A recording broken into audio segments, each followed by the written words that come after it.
You are Locked On Seminoles, your daily podcast on the Florida State Seminoles, part of the Locked On Podcast Network. Your team every day.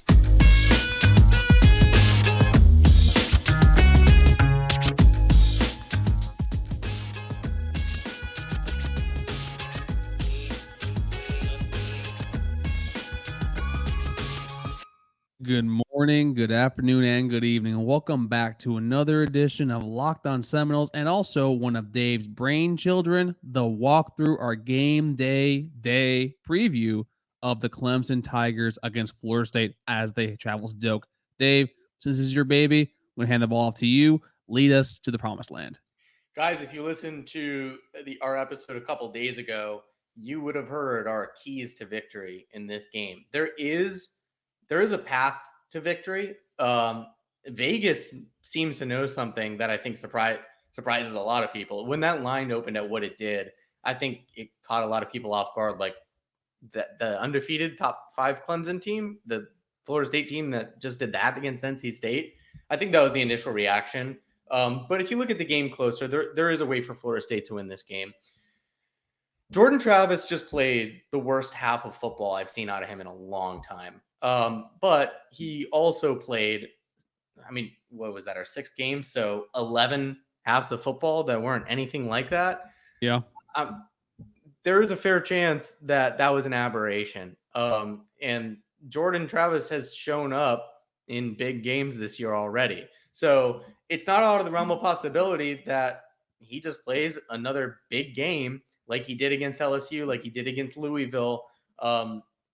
Certainly possible. He's thrown the ball extremely well this year. Against NC State, we saw something that I think we really needed to see still was in there, which was his rushing attack. And that rushing attack is going to be very important in this game with Trayshawn Ward out. So you got to get a good running game, I think, out of Jordan Travis. He has to be on his A game to have a chance to win this game. What were the other 2 keys I said? You got to pressure DJ Uiagalelei. You've been very good at pressuring opposing quarterbacks this year, and except for Sam Hartman. Except for Sam Hartman, right? Who just sat there all day doing his little slow mesh bull taxes. Yeah, sat there doing his taxes, right? But Clemson's not that same kind of weird gimmicky offense. Their offense is much more straightforward. I think Wake was a lot harder to prepare for. Not that Clemson's offense can't perform well. Obviously, they're undefeated. DJ U's a lot better this year, but you can pressure him. And when you pressure him, he can, I'm sure those bad decisions are still in there somewhere. And that leads right into the third point, win the turnover battle.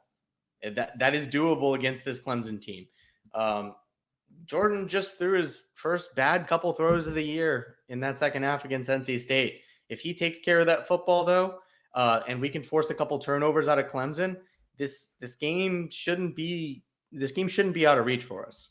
No, I completely agree with you. And folks, before I forget, every single walkthrough is brought to you by my friends over at BetOnline. BetOnline is where the game starts and is where your number one spot for all the latest sports action. And Dave, you are completely correct. I just really do feel that this is a game where we wanted to see Jordan become basically this elite passing QB, right? That's basically, well, not even elite. We wanted him to become a serviceable and above average quarterback. Got a taste of it. He was better than a serviceable above average quarterback. He was an elite quarterback for the first 4 games of the season. Wake, it wasn't his best game, but he still threw for like 280 yards, 3 touchdowns, and then against NC State. I mean, let's be real here. The first half, he was perfect, but except for, I guess, 3 of those drops, 2, one of them being in the end zone, the other 3 being actually probably 4th, 3rd downs. So to me, for this, Jordan does have to be your dynamic playmaker. He needs to be your true dual threat, and I mean a legitimate dual threat, not what we see with Anthony Richardson over at University of Florida, where he's been let down a lot by our wide receivers, but he's also been throwing some pretty bad, inaccurate passes and interceptions, even though we do think the kids should be playing better. But to me, this comes down to also with the defense.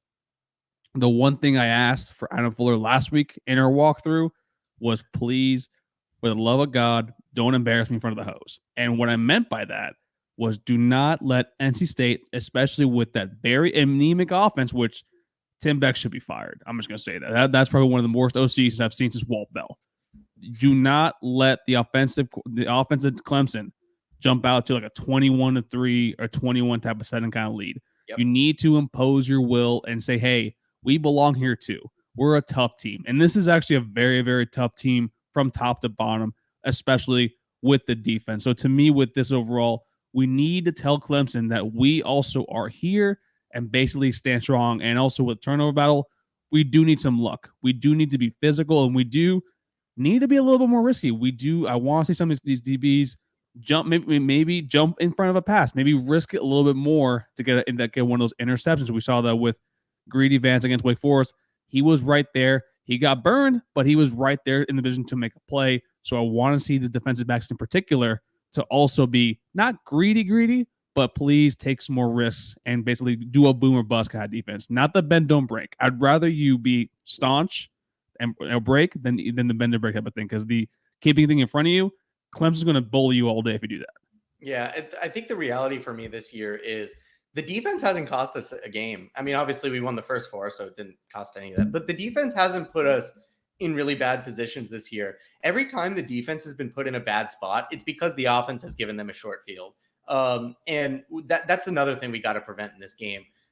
I don't know where the special teams are at right now. I don't know where a lot of this team is at right now. But what I do know is the short field positions have absolutely killed us this year. Even in the games we've won, we just can't see any more of it. You can't beat Clemson playing sloppy. They're not the best team in the country, but they're among the elite teams in the country still, until proven otherwise, especially now that DJ U is playing better. So just take care of the football. Don't have drive style. We can't have 3 and outs. I don't think that's asking too much, albeit against a good defense. You have to be smart on your first down calls in this game. It's another thing I'm going to be looking out for from the coaching staff. A lot of fans have been pissed off, I think, about some of the predictable play calling. I don't think you have to get super gimmicky necessarily, but I want to see some aggressive play calling, because like you said, you go down early in this game to Clemson, there's no coming back. That's not how it's going to work. So no. You got to keep it competitive through the first quarter and through the first half, and head into the second half, giving yourself a chance to, I think it is stealing one. The Clemson is the better team. Give yourself a chance to steal one. This defense is going to give you that chance. I got to see it out of the offense. Yeah, I think there's one that we don't want to see the conservative, the kind of soft, super, super soft. I'm trying to keep it very PG here. Soft play calling that we saw in the second half last week, where don't be afraid. Don't be afraid. And one of the things that we saw with Mike Norvell in Memphis, the offense was built for playmakers. You saw that for the first 4 games, but since these expectations have been coming about, you play better teams, it feels like the aggressiveness is gone. And I want to see the aggressiveness on full display. I would much rather, quite honestly, in this game, you kind of like lose by your guns by being aggressive than basically us kind of like, toying around with like a 3-point lead, being down by 4 points. And the next scene that basically we don't want to go for the kill shot or even try to be aggressive in this game. So to me, overall, from Atkins and Mike, I need to see the aggressiveness. And to me, I'm looking more towards Mike on that, because it's been just a thing each and every single game where he starts off, nice, great first half, but in the second half, he feels he's able to coast by, be a little more softer, not be as aggressive. No, I want you to give it the full thing. Go all out for that. Now, Dave, before we head out of here, the X Factors, Dave's boys, whatever you want to call it, on the offensive side of the ball and defense side of the ball, who are 2 players that we need to see have great games in order for us to win this game? Start on the defense. Really easy for me. It has to be Jared Verse. He's shown up in every game he's been able to play in. Even when he's been hurt, dude has been super effective. Like, you could just watch him pop off the screen. He's clearly the best player on our defensive line, and it's not close. And he clearly impacts the game, even when he's not necessarily pressuring the quarterback because they're having to put attention on him. Got to see him have a big game here. And I think this is the perfect stage for him to set up his draft stock, which is already soaring. On the offensive side of the ball, I hate to go 2 big players. It's easy. It's Jordan Travis.